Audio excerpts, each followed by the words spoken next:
Welcome back to the channel. Now, Dave Smith, the guy that I don't gotta regurgitate what he said. I'll just play the clip. Yeah, Donald Trump looks, and man, I supported him this last year. I apologize for doing so. It was a bad calculation. At the time, it seemed like the right one. But he should be impeached and removed for this one. So bold claims. He seems like he was very upset what was going on with Iran and America and Israel.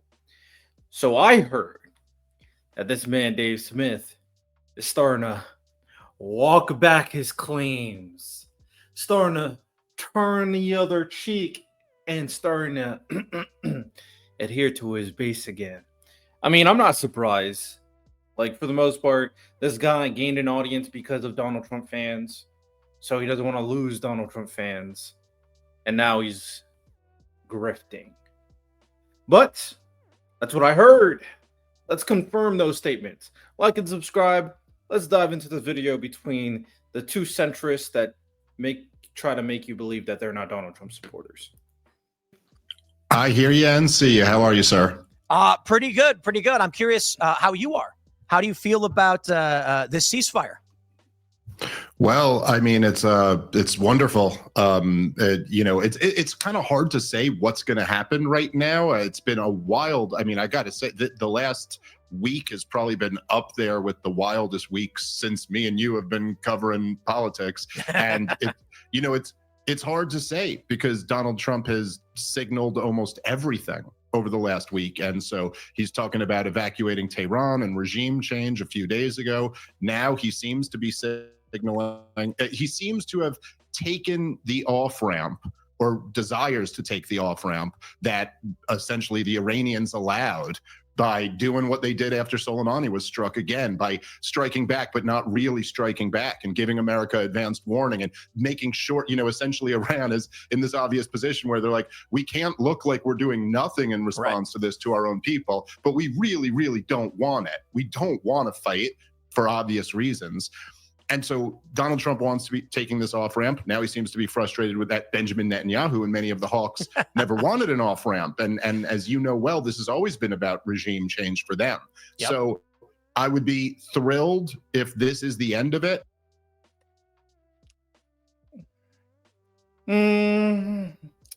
I feel like we're kind of we're calling softballing everything everything that happened in regards to Trump. Yeah, he kind of praised Iran for giving them prior notice to their attacks on Qatar. Okay, sure. I guess that's a way to phrase it. Qatar also said that Iran also said that they kind of embarrassed America. So interesting there.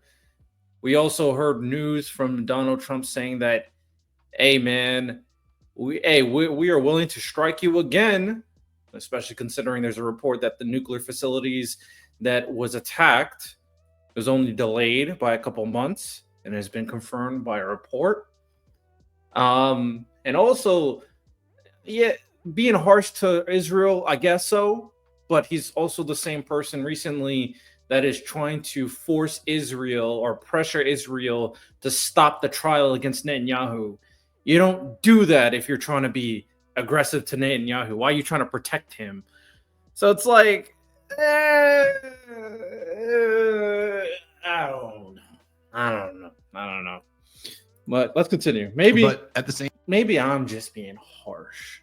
Maybe I'm being harsh, but in time, I do think it's a moment. Like, let's just say this sticks, and this is the end of the immediate conflict right now. It is a moment for Americans to kind of reevaluate a lot of things here, because number one, I think that the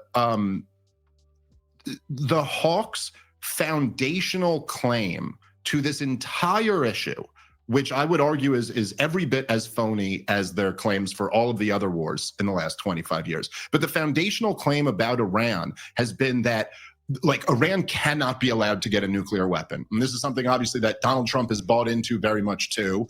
But this claim kind of relies on an argument that Iran is so uniquely crazy and evil that oh, snap. Candace Owens Jubilee video. Y'all know I have to react to that, right? Of course I'm gonna have to react to that.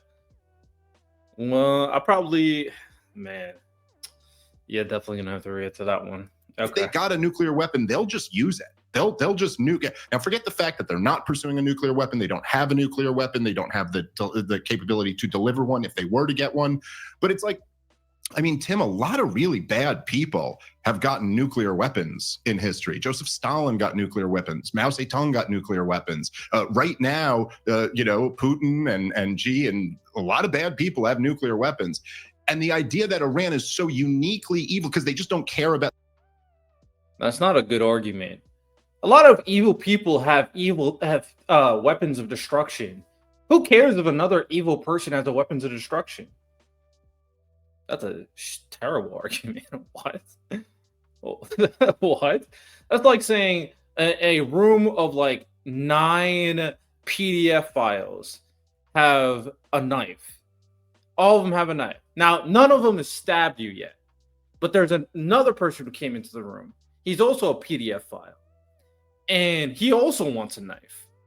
And you're just looking at it like, well, these 9 guys have a knife, and I'm by myself. But you're also PDF. You also want a knife. I mean, yeah, you're evil, but they have a knife, so you should be allowed to have a knife too. Like, what? What are we talking about? Their own survival. That claim seems to really be falling apart. I mean, if Iran wanted to, they could have killed a lot more people, and they didn't, for the reason that they do care about their self-preservation. They would much rather rule their country than be violently deposed. Well, let me ask you this. You said that they wouldn't be able to get a nuclear weapon, but I think the U.S. has stated that they were weeks away from being able to produce one. Do you think that's not correct? Oh, I mean, look, I think this is totally phony. I mean, all of the intelligence until the day after Israel started bombing them was that they're nowhere near. Even Benjamin Netanyahu, who is the most, that has the longest track record of predicting how close Iran is to a nuclear weapon and is always wrong. He said in his interview with Brett Baer, maybe nuclear weapons. So well, yes, quick, I think that was what did she say specifically? something they could be weeks. No intelligence report or anything like that, but that they could be using that as a justification for war. We got to drive Saddam Hussein out of Kuwait to put the king back in power. That didn't really resonate with the. I do think there's a legitimate conversation in terms of like trying to deal with oppressive societies. I do think there's an interesting conversation there. The problem is that in an era of peace, war is not the answer. So what is the answer? Is it diplomacy? Hard to say, especially with dictator regimes. I mean, they have no incentive to be diplomatic in terms of having concessions to change the way they govern things because of all the consolidated power they have. And there's no way other external countries can enforce it unless they levy, tariffs, levy sanctions, stuff like that. So that's possible. But then a lot of these countries could just look towards other locations, right? I mean, that's why the BRICS alliance has become a thing. Not necessarily saying it's an alliance that is there to protect more authoritarian regimes, but saying that there are alternatives to look at that is not a part of the kind of Western democratic societies, right? So a strategy in order to deal with these oppressive authoritarian regimes is a conversation. It's an interesting one as well. I just don't know. I don't know the exact way to deal with it. I would have to really deep dive and discuss the past ways that these type of regimes, other than outright civil war, and I'm sure we don't want revolution in these locations because well, I mean, I say that, right? And I think when we have these conversations, we have to realize that these conversations coming from someone like me in particular comes from a privileged society. I live in a society of peace, regardless of all the crap Donald Trump has been doing. I still live in peace. I can live every single day with no worries for the most part. So I come from a place of peace. These other places where their government is collapsing on itself, they don't. So they might be willing to have a revolution. So you always got to keep that in mind. Like places like Ukraine, it's hard to say, "Oh, stop the bloodshed," but versus them and what they're dealing with, they could say something like, "What do you mean stop the bloodshed? Russia is about to take over my country and I'm going to be under Russian dictator rule. I don't want that. I will fight for my freedom." We got to understand that perspective matters a lot in these conversations. With that said, what is the best approach? If it's not war, what type of negotiation should we have? And then there's some people who's isolationists who think that fuck everybody else. I don't care about other humans that don't live in America. And that's just sad. That is sad. It is a difficult conversation to have. I think people try to make it simplistic like Dave Smith, but it is a difficult conversation to have. The American people. But the nuclear threat always did. And it's not a coincidence that that threat has been used both in the war in Iraq and in the propaganda for this war. But listen, so, Muammar Gaddafi got rid of his nuclear program and they still went in and overthrew him. It's never really what this has been about. And as I bring up all... It's just totality statements, but they are effective. It could be what it's about. I will say that you can definitely argue that America in particular, there are individuals, there are officials, there are people in power that also have an ulterior motive to have these countries a little bit subservient to them, owing them. And they could be using the justification of some type of moral high ground that people use all the time in politics, saying, "Oh, we're saving you from yourselves." That could be one of the most destructive rhetoric. It's the same principle as when people on the right go like, "Well, I don't want immigrants in the country. I don't want illegal immigrants in the country. And honestly, I'm just saving you from yourself because these corporations, these people are using you for slave labor. You're getting less than wage. So I'm saving you from being in America. So you shouldn't just not be in America. So you don't have to be you." So they're trying to use this weird kind of moral rhetoric when in reality, all they care about is you just getting out of the country.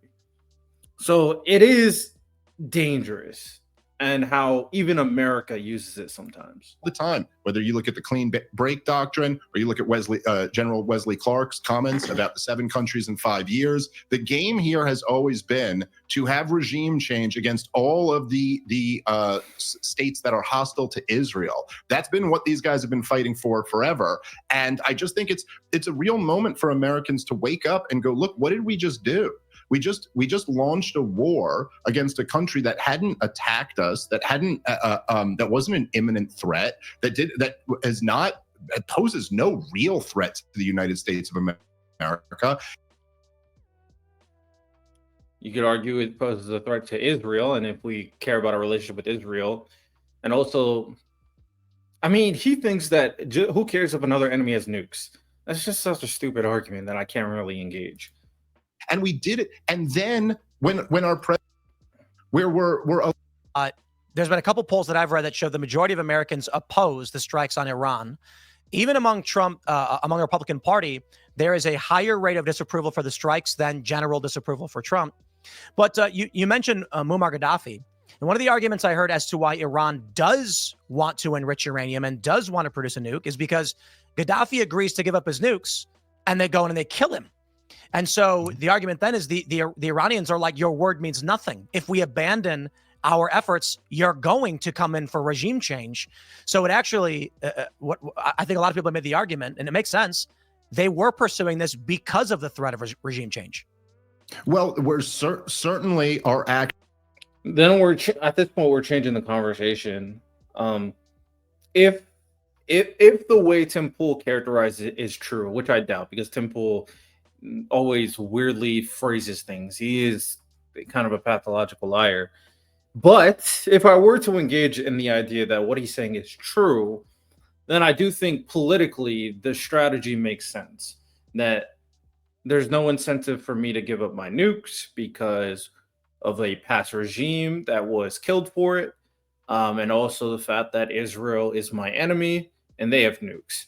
Like politically, yes, you can understand the perspective. I always push back on that though, because it always depends on who has it, right? I live in America.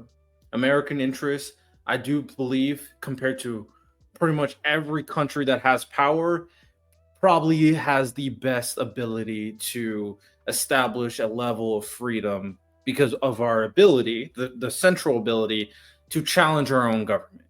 Now, we're starting to reach a point where challenging our own government is getting very hard, but traditionally, we can challenge our own government. The regimes that can't challenge their own government with all this power, if they were able to if they replace America and establish their influence around the world, then I mean, I think the oppression of people will get far, far worse. So it's always a pros and cons things. Who do you want to have the switch, right? Who do you want to have the end all be all? It's a important conversation. Actions both in Libya and now just our actions over the last week do nothing but incentivize them to want to get a nuclear weapon, which is, when you think about it, it's just like the most counter. Isn't that government for you, Tim? Like a stated problem, and then you pursue the policy that is most likely to make this a self-fulfilling prophecy or negotiations that they had. Okay, they wanted. I'm no longer interested in you guys glazing Iran. I want to hear the question about Donald. The most reasonable explanation, a negotiated Iran violating the ceasefire, but Trump was actually much more stern with Israel, saying that the moment they announced this, Israel goes and drops bombs, the likes of which is never seen. Iran fires one rocket that hits nothing, and now Israel's prepared to do.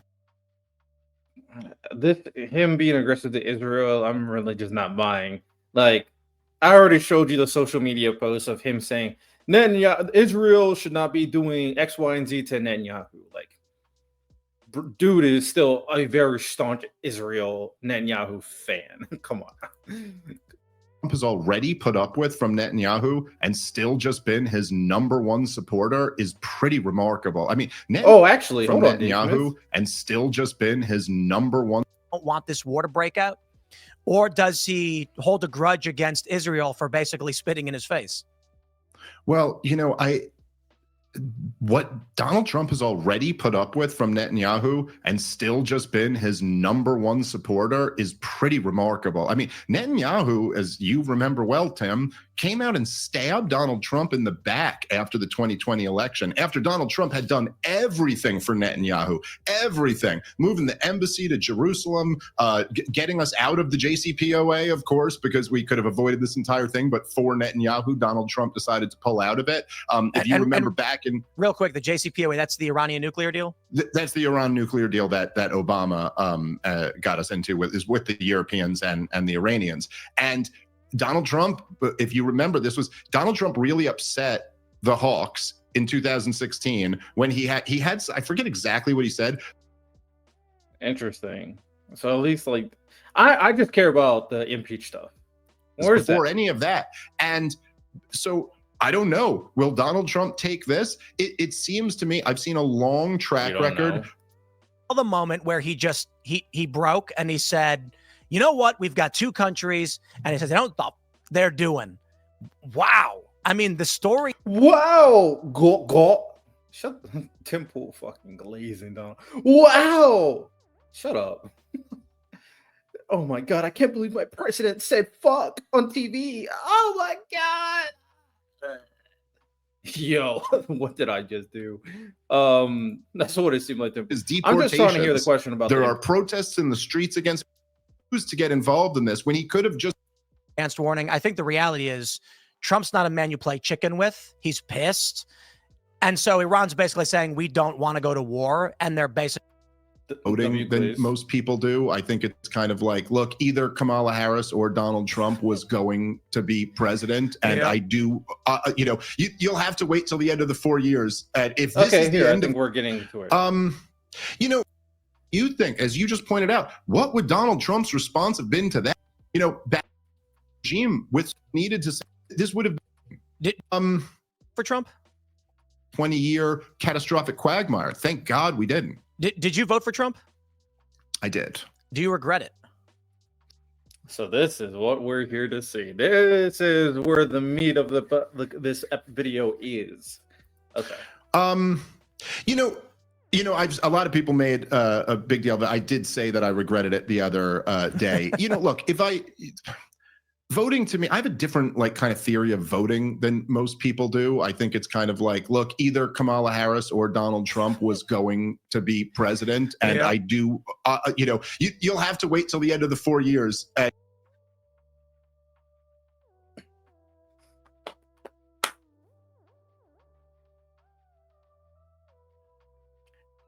Hey man, who are you gonna vote for? Well, only this guy and this person can win. So I have to choose one of them. Wow, I never thought of that. You have to choose between two individuals? You have a unique way of looking at voting. You know how dumb that sounds? You don't have a unique view. Most people think that way. Dave Smith, no. Just no. Just no. All right. No. Come on. If this is the end of this war, then overall, right now, I'd probably say, yeah, we're still better off that Trump's in there than if Kamala Harris was in there. But at the same time, that's over. That's in the past. I voted for him. Now I just have whatever I have. There's not that much influence, but I got an audience and a show or whatever. And so when he goes to make a catastrophic decision like this, I'm going to use, you know, the most influence I can to be like, no, screw you. Do not do this. People who voted for you will turn on you over doing this. And I remember when he said this? Yeah. You see how his energy is completely different now that he's on Tim Pool's show? It's interesting, right? When he's on the leftist show, he was much more aggressive. His tone was much more visceral. He was much more of a staunch, angry individual against Donald Trump, calling for his impeachment. And then once his audience started attacking him, and now he's on a Donald Trump show. Yes, Tim Pool's a Donald Trump show. All of a sudden, it's, well, I don't know. Maybe. Well, Kamala Harris is worse. And the grift is insane. think that a lot of people, because Donald Trump is so enormously popular with Republicans and just is the most like popular political figure in the country, so many people, and for understandable reasons, that they won't criticize him. They'll criticize everyone else around him.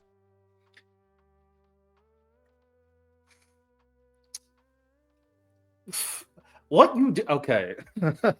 I love what you said, but the way you qualified that is so. Let me let you finish it. Let me let you finish this.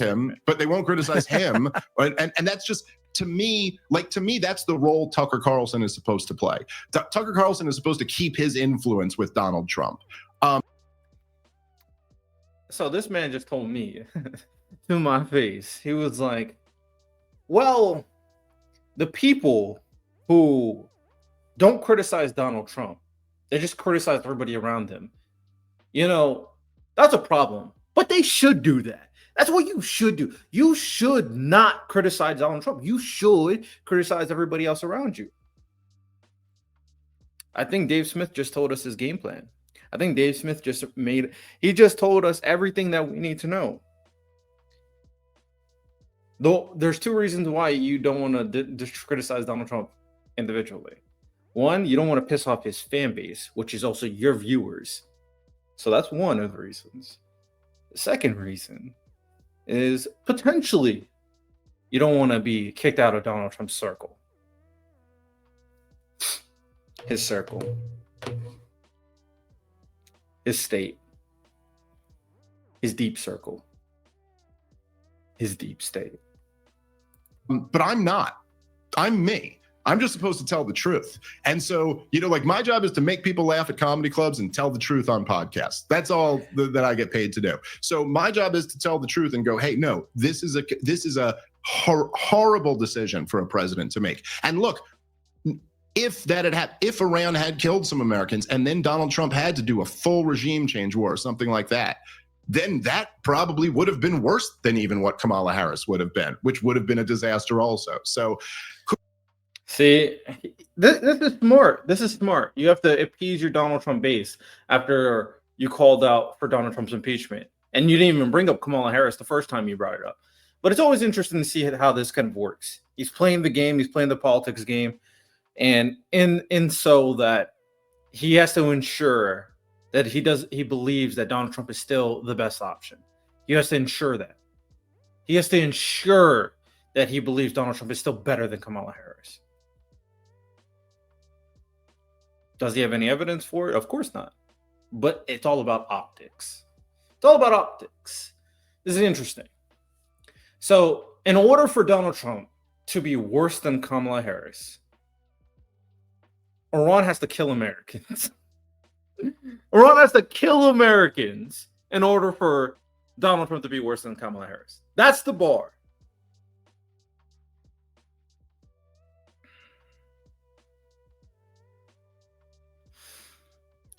Hey, Cenk Uygur, is it still working? Are the centrists still doing what you said they were doing? I don't know. Ultimately, though, my overall opinion is that, I mean, yeah, Dave Smith is grifting. Yeah, Dave Smith doesn't really have a spine. He won't say what he truly thinks because he wants to still be a part of the MAGA base to an extent. But at the very least, he acknowledges some realities. He was able to kind of hint at some things that is very obviously true through his rhetoric. He mentioned how people won't criticize Donald Trump. They'll criticize people around him, something I said already on my social media and on my podcast. So he notices it's a reality. A lot of other people won't admit it, like Tim Pool's bot ass won't admit it, but he admitted it. He also noted that Donald Trump is shilling for Netanyahu. Regardless of what's going on with Israel and Iran, he's still shilling for Netanyahu. So again, this is something we called out, but he's saying it. But he's also doing a good job by qualifying every single thing, saying, but this is okay, this is good, if, and playing this hypothetical game to ensure that you give yourself enough legroom to say that Donald Trump is probably doing good right now, but if he does this extreme thing that more than likely won't happen, then he'll be worse. So he's... Oh, I just got a new news report. Iran demands UN recognize Israel-U.S. responsibility for war. So things are truly going to be tested. Dave Smith, you're going to have to realize, you're going to have to not necessarily pick a side, but pick your values. What do you truly value? Do you care that much to have the Donald Trump base that made you so famous in the first place? I don't know. But don't forget that Dave Smith said this, and now he's saying, well, Donald Trump is actually not that bad. Kamala Harris would still be worse, even though I said we should impeach him. Thank you for my TED Talk. Hope you guys enjoyed the video. You have a good one. Like and subscribe. Take care, and peace.